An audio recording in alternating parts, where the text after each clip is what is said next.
कहीं भी हो, इंग्लिश समझना, बोलना, लिखना, पढ़ना आना ही चाहिए। छोटी छोटी बातें इंग्लिश की बच्चे को हर हालत में आ जानी चाहिए। तो आइए आज हम छोटे बच्चों के लिए इंग्लिश की कुछ बातें बता रहे हैं। हम आज सिखाएंगे आपको इज, एम, आर का प्रयोग। यूज ऑफ इज, एम और आर, ये तीन शब्द आपको सीखने हैं। कहां पर हम क्या प्रयोग करते हैं ये जानना है।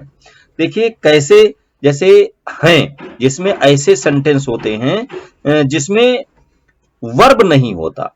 जैसे मैं स्टूडेंट हूं, वह एक सैनिक है, मैं एक विद्यार्थी हूं। इसमें कोई वर्क नहीं हो रहा है, कोई काम नहीं हो रहा है, तो यहां पर हम इज, एम, आर का प्रयोग करते हैं। जैसे पृथ्वी हमारा घर है, अब यहां कोई काम नहीं, एक बात है, तो उस बात को इंग्लिश में कैसे लिखेंगे? The earth is our home, the earth is our home. वे तारे हैं, तो वे देखिए, वे में दे आपने सीखा था, लेकिन वे यहां पर दे नहीं होगा, दोज होगा, क्योंकि ये निर्जीव हैं और दूरी पर हैं। तो दोज आर स्टार्स, वे तारे हैं। मैं एक खिलाड़ी हूं, तो आई एम अ प्लेयर, मैं एक खिलाड़ी हूं। इस तरीके से सेंटेंस में देखना है आपको कि कहां पर हम इज लगाते हैं, कहां पर आर लगाते हैं और कहां पर हम एम का प्रयोग करते हैं। अगर कोई सब्जेक्ट जो है वो आई है, आई, तो आई के साथ हमेशा एम लगाते हैं। और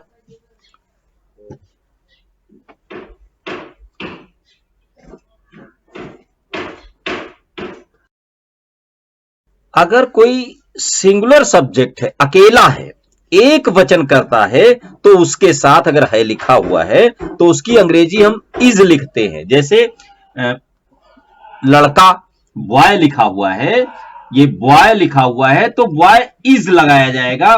अगर यही चीज प्लूरल हो जाए, बॉयज हो जाए, बहुत सारे लड़के हो जाएं, तो यहां पर आर लगाया जाता है। तो जब बहुवचन होता है, प्लूरल नंबर कोई सब्जेक्ट होता है, तो वहां पर आर लगाया जाता है। और जहां पर सिंगुलर नंबर होता है, एक ही व्यक्ति हो, तो वहां पर इज लगाया जाता है। और अगर सब्जेक्ट आई है, मैं हूं, मैं, तो वहां पर एम लिखा जाता है। इस बात को ध्यान में रखना है। तो ट्रांसलेशन करना, हिंदी में मन में विचार आता है, उसको इंग्लिश में कह लेना काफी सरल हो जाएगा। जैसे मैं एक छात्र हूं, तो आई एम अ स्टूडेंट। वे किसान हैं, वे किसान हैं, जैसे लिखा हुआ है, वे किसान हैं, ये लिखा हुआ है, वे किसान हैं। तो वे को हम क्या कहेंगे? वे में देखिए यहां पर जीव है, निर्जीव में हम दिस और दोस, दीस का प्रयोग करते हैं। यहां पर हम दे कहेंगे, दे, THEY। अब दे देखिए अकेला तो है नहीं, ये प्लूरल है, बहुत ज्यादा लोग हैं, बहुत ज्यादा होते हैं किसान, तो दे आर फार्मर। तो इस तरीके से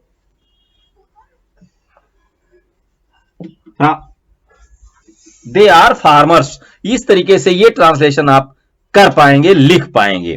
तो अब जैसे इसको निगेटिव में कहना हो कि जैसे मैं किसान नहीं हूं, मैं छात्र नहीं हूं, मैं, या कोई भी, मैं हो या कुछ भी, हम हैं, हम छात्र नहीं हैं, हम किसान नहीं हैं, तो निगेटिव जब आ जाता है तो इन्हीं शब्दों के बाद, जैसे यहां पर ये है, तो एम के बाद नॉट आ जाएगा, नॉट, इज के बाद नॉट लिख दिया जाएगा, यहां पर नॉट हो जाएगा। बाकी कोई चेंज नहीं होगा। सबसे पहले हम लिखेंगे सब्जेक्ट, उसके बाद लिखेंगे हेल्पिंग वर्ब। हेल्पिंग वर्ब क्या है? हेल्पिंग वर्ब यही जो वर्ब है ये जो हेल्प कर रहे हैं सेंटेंस के साथ लग रहे हैं, इनको हेल्पिंग वर्ब कहते हैं। तो सब्जेक्ट जैसे आई है तो एम यहां लिखा जाएगा, बॉय है, बॉय मीन्स कोई भी अकेला है अगर तो इज लिखा जाएगा, और अगर बहुत सारे लोग हैं, चाहे लड़के हों या तारे हों या किसान हो, तो बहुत सारे लोग अगर सब्जेक्ट में हैं तो वहां पर आर लिखा जाएगा। उसके बाद जो वो है वो चीज यहां पर ऑब्जेक्ट के रूप में लिख दी जाएगी। इस तरीके से सेंटेंस आपका बन जाएगा। सबसे पहले सब्जेक्ट को ही लिखते हैं, उसके बाद हम चेंज कर देते हैं। अब एक बात और रह जाती है, जैसे क्वेश्चन वाले शब्द आ जाए, क्या मैं छात्र हूं, क्या अगर क्या पहले लिखा हुआ है, अगर कोई सेंटेंस ऐसा है जिसमें क्या पहले लिखा हुआ हो, क्या मैं छात्र हूं,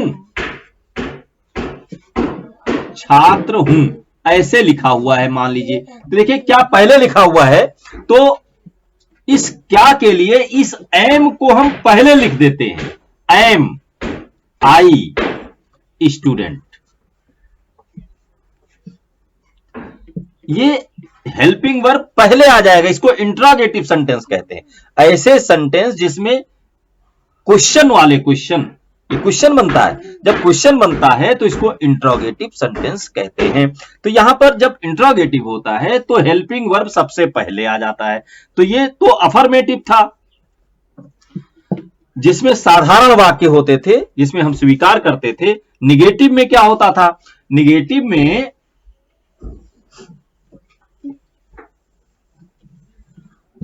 देखिए, निगेटिव में सबसे पहले हम सब्जेक्ट लिखेंगे, ये निगेटिव की बात हो रही है।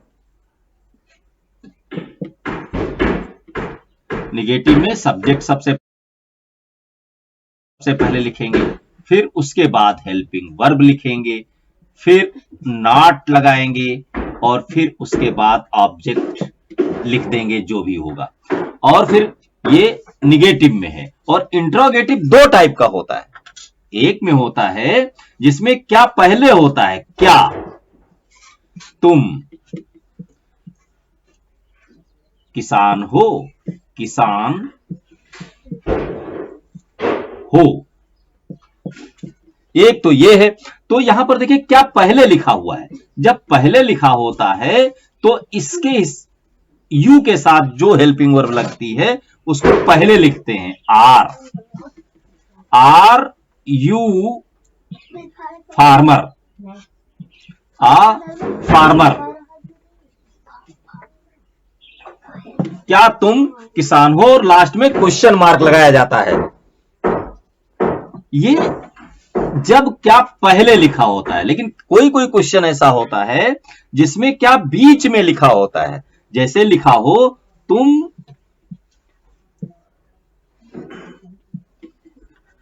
कहां या वे क्या हैं। जब ये क्वेश्चन वाला शब्द जो होता है बीच में आ जाए, बीच में, तब हम उसका ट्रांसलेशन करने के लिए उसकी इंग्लिश आगे लिखते हैं। अब वो इंग्लिश वाले क्वेश्चन वाले शब्द होते हैं, जैसे वेयर कहां, हु कौन, जैसे तुम कौन हो। अब जैसे यही शब्द है, तुम कौन हो, ये देखिए क्वेश्चन है, तो ये क्वेश्चन है, तो यहां कौन शब्द जो है बीच में लिखा हुआ है, तो ये इसकी इंग्लिश पहले आ जाएगी।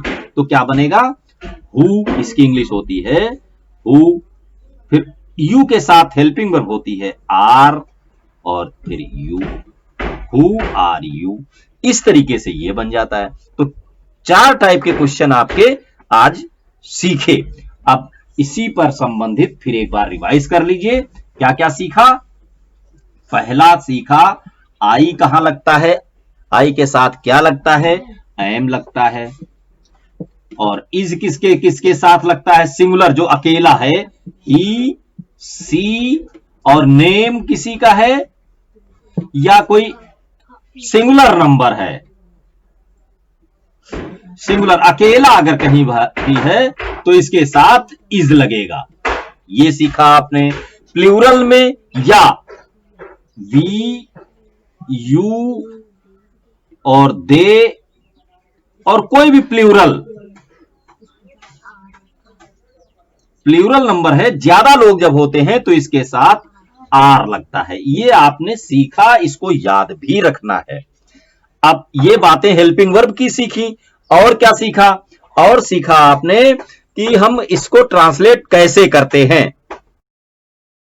सेंटेंस बनाते समय जैसे सिंपल सेंटेंस है कि वे किसान है, पृथ्वी हमारा घर है, ऐसे साधारण वाक्य जो होते हैं उसमें सबसे पहले सब्जेक्ट लिखते हैं, फिर हेल्पिंग वर्ब लिखते हैं और फिर ऑब्जेक्ट लिखते हैं।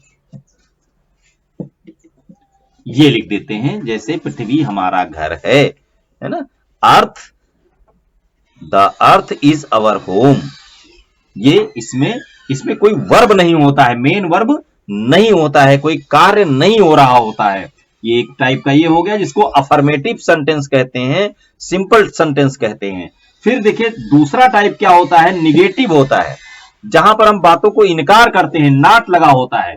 तो देखिए सब्जेक्ट पहले लिखा जाता है, फिर हेल्पिंग वर्ब लिखी जाती है, फिर नॉट लिखा जाता है और उसके बाद ऑब्जेक्ट लिखा जाता है, जो भी आप होते हैं या जहां भी आप रहते हैं।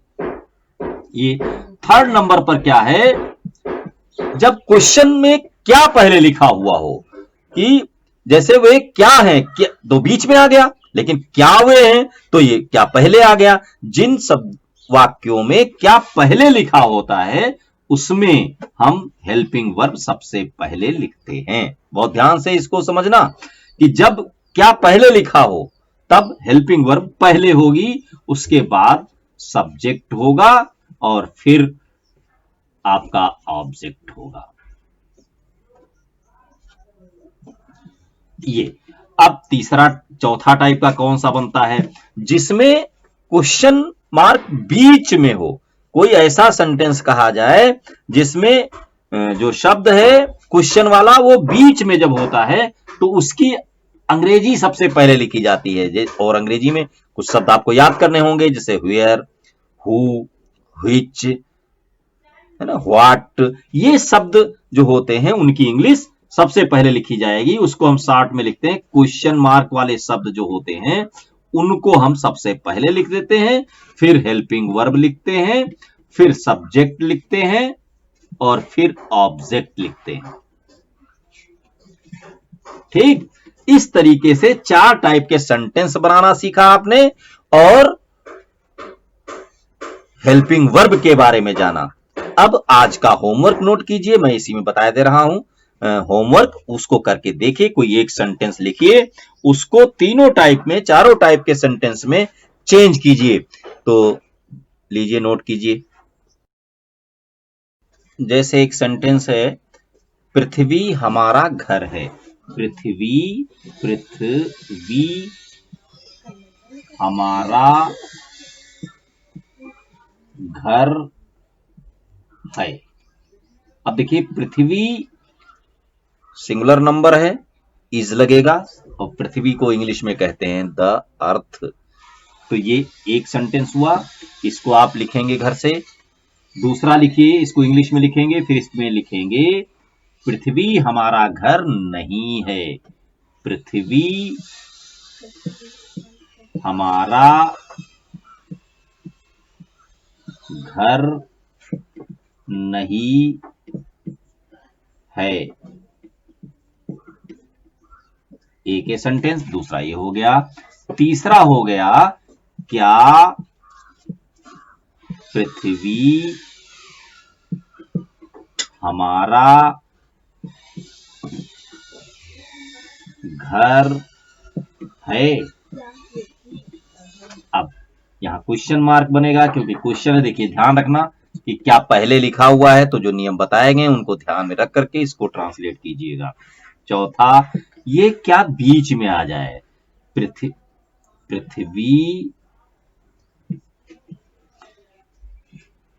क्या है।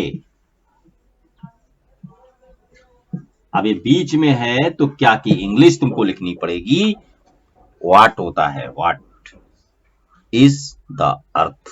इस तरीके से आप इनको ट्रांसलेट कीजिए और इसी टाइप के 2-4 प्रश्न और बनाइए, एक लाइन बनाइए, साधारण वाक्य लिखिए और चारों टाइप के क्वेश्चन में उसे चेंज कीजिए। और 3-4 ऐसे सेंटेंस बनाइए जिसमें आई से रिलेटेड 2 सेंटेंस और बाकी वी, यू, दे, इन सब से जैसे सेंटेंस हैं, आई के 2 बना लीजिए, वी के 2 सेंटेंस बनाइए जहां पर इनका प्रयोग होता हो, यू के 2 बनाइए, फिर दे, ही,